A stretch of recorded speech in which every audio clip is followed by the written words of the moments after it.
Hello mga kabisdak, mga kabeshi. Again and again, welcome back to my vlog. Luto tayo ng ampalaya with 2 egg and 1 tomato with a big onion. Dalawang egg lang natin. Ihalo sa malaking ampalaya.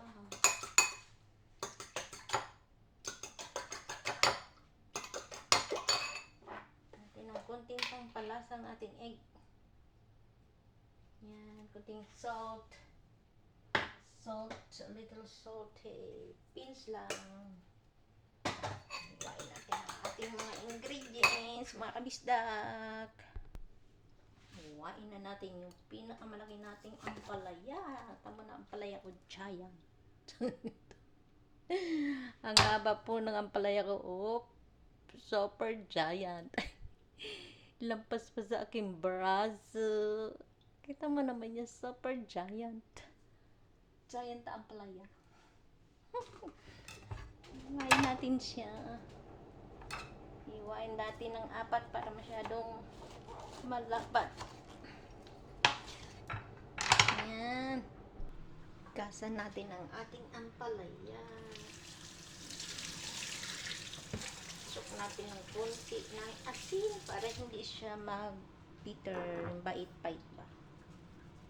Suk natin sandali.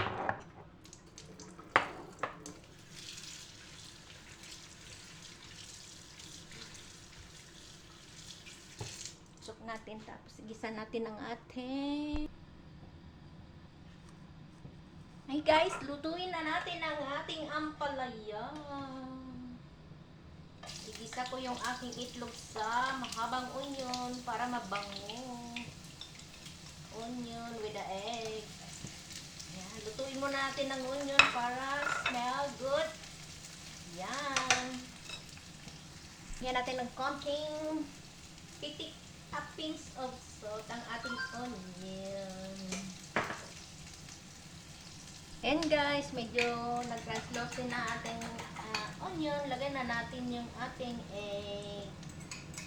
Scramble natin siya dyan para mabango. Hindi malansa. O, diba? Scramble.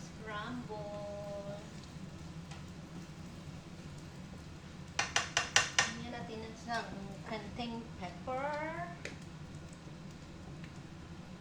Gano'n yung kanina chicken powder. And then, after this, i-set aside natin po siya. Then, lutuin natin yung egg. Hindi malasado. This is the way. Simpleng luto lang. Ganyan. Simple. I-brown natin yung egg. Pagkita yung lutong-luto. Brown. Kanya-kanyang diskarte ba? Oh, yeah. Yan. Set aside natin. Lagay natin set aside muna natin ang ating egg. Smell na yung onion. Ito na yung ating onion. Ayan, igisa na natin yung ating syempre, yung ating ampalaya sa garlic.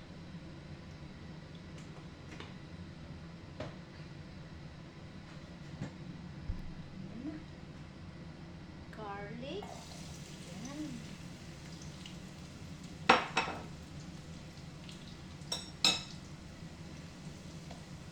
Natin sa garlic. Ngayon, mabango ng ating garlic. Ilagay na natin ang ating ampalaya.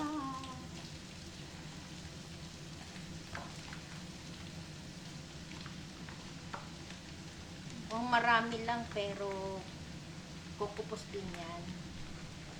Din konti. Sa natin ang apoy.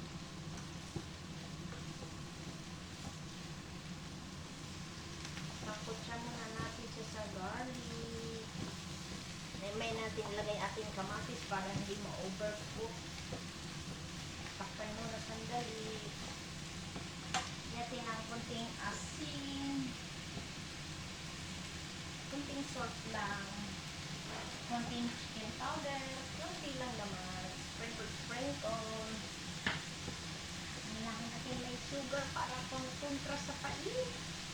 Mapait. Hindi, mapait yan kasi bakit ko na sa asin.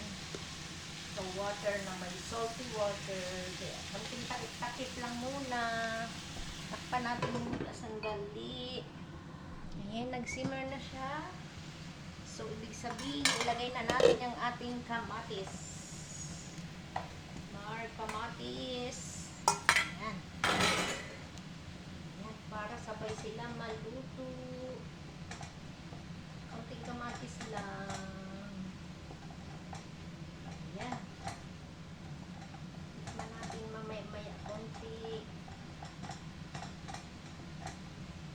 Wala rin yung may kamatis. Kunting takip-takip. Kunting takip-takip din. Dagdagan natin ng asin. Kailangan mabilis ang luto para hindi overcook. Pag na-overcook kasi mapait. Hindi natin ng baking powder konti.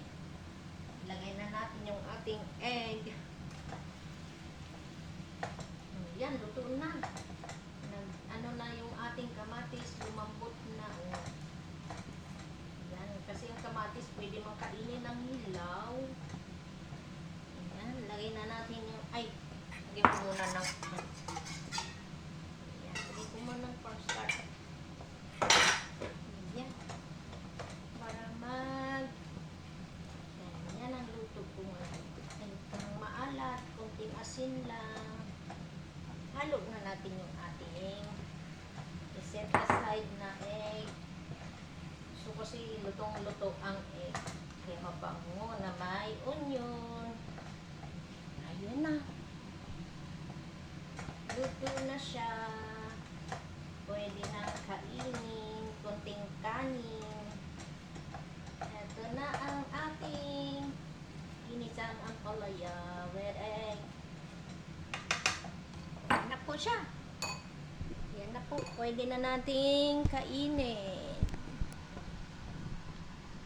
Yan. Ginisang ampalaya. Yan siya. Wow, ready to serve. May ginisang ampalaya. Ayan na po siya. Ating ampalaya. Finish na. Luto na siya. Tayo natin apoy. O, diba? Ilipat natin sa kalan para hindi ma-overcook sa init. Ayan na po. Ready to serve ang ating ampalaya scrambled egg. Yan po. Thank you for watching, mga kapalwer. Ayan na sa isang kunting malakong. Thank you for watching, mga kabashi ko dyan, mga kabista.